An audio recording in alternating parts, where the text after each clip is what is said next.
Hi, this is Serving STFUHM doing another rant on Harry Potter. Reason why I don't have my glasses this time? It has to do with the second freaking movie, Harry Potter and the Chamber of Secrets. Ironically, this is probably the last movie we actually get to see Richard Harrison in, the guy who played Dumbledore. Oh my god, he was the one who actually made Dumbledore who he was. Afterwards, in the third movie, when you see the new Dumbledore, you basically don't know what to think of him. He hasn't given out that grandfather aura anymore. He is just an old man. Jeez, I have a lot. Sorry for the noise, babysitting. But anyway, I have a lot of hate in this. So let's cut to the chase and get started. Okay, first off is this.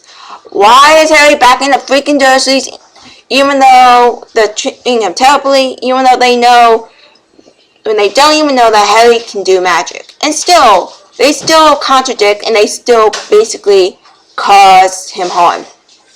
Heck, in the book, the freaking ant tries to slap Harry with a freaking frying pan. Drives me crazy.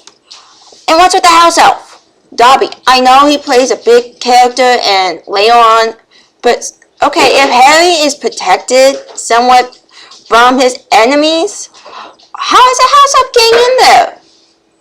And when magic is used in the house, how come no one knows that it wasn't really Harry?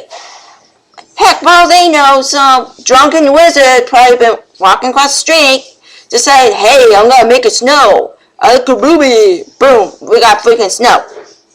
Makes no sense. So why do they blame on Harry? No idea.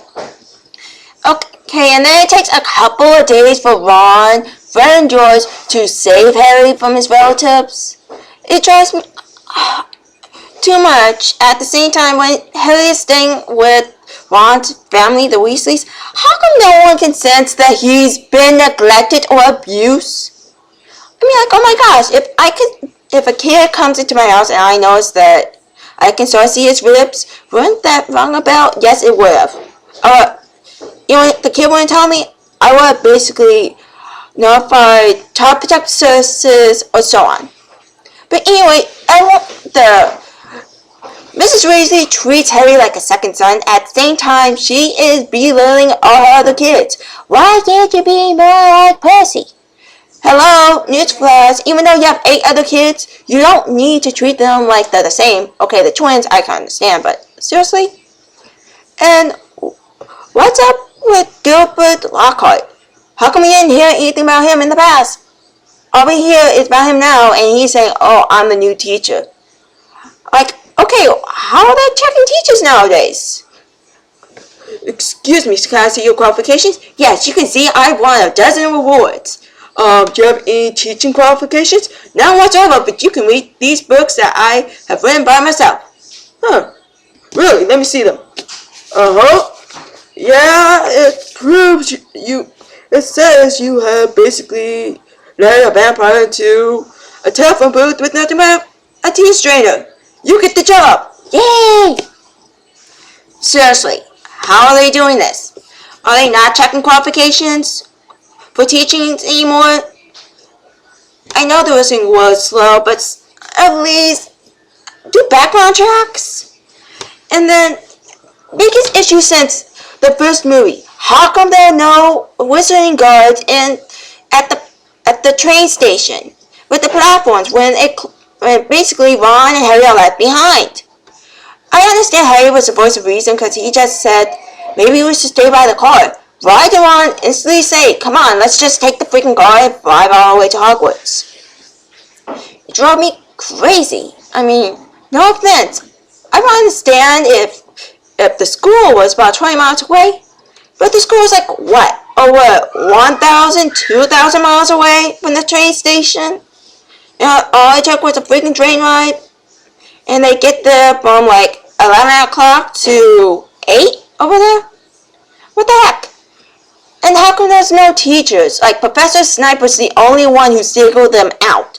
And he basically threatened them, saying, hey, if it was up to me, I will have you expelled. And Professor Dumbledore said, okay, if you break any more rules, I'm gonna have to send you guys out. And then with the air Slytherin. No offense, how come no one can guess? The Slytherin air. Everyone doesn't assume that it's the Slytherin. No, when Harry speaks Parseltongue, they instantly say, "Hey, he's the future Dark Lord. We need to do something with him." Everyone turns Harry into the next scapegoat. It drove me crazy. Why are the teachers not even doing anything about this? There's a monster on the loose, and the mystery magic comes in not until like the last 20 or 30 minutes of the film to do something about it. And they take away Hagrid because he has a bad record. Oh yeah. And Professor Dumbledore is taken out.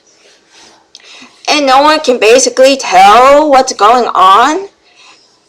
Oh, and with Lockhart going on saying, "Yes, I'm your future savior. Check out, I wrote all these books. I have a halo." Please, he was so freaking dumb that he didn't even look at the book that Hermione made him sign for. Like, advanced potions for like probably 6 or 7 years are allowed to get that potion book, and yet he allowed 3 second years to get the book. Wow. And then at the end, when Ginny gets kidnapped, why didn't Ron and Harry go straight to the other teachers? Why going to Lockhart? They could have gone to Professor McGonagall. She was the temporary head.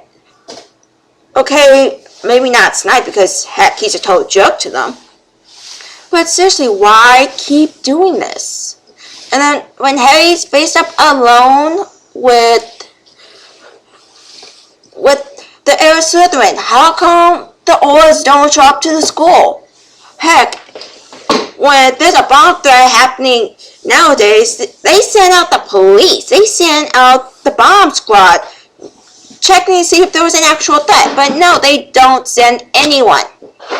Dumbledore comes back after at the end. And basically Harry's the only one who has to defeat a 50 feet tall serpent who, if you look in the eye, can kill you. But if you look any other way and yet still see the reflection of the snake, you are basically in a freaking coma. And here's the thing, how do they administer the job to the students who are frozen or petrified? It makes no freaking sense. I mean, I love Harry Potter, but I especially loved when basically Hermione was the only one to solve the case, and yet she was taken out. And yet, it still bugs me how no one else noticed Ginny's condition. Ginny wasn't feeling good throughout the whole freaking film, and yet no one basically cared. Heck, even Percy didn't give 2 hecks until she got taken. Like, I understand Ginny couldn't go to a teacher, but wow, so much. I'm so frustrated. I feel like drinking a slushie just so I can get brain freeze, because that's how bad.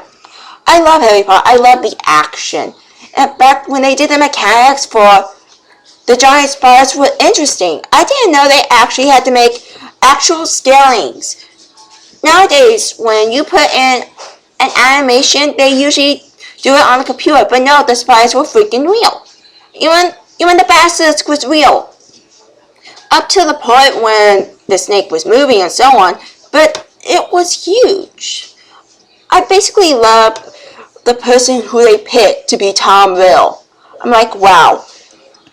It's just like it's described in the book. One, you wouldn't know he would have become Voldemort in the future. No, he was one of those nice guys. If you met in the street and he asked you if you could please help him out with an assignment, wow, wouldn't you happily go with this guy so you could probably kill someone?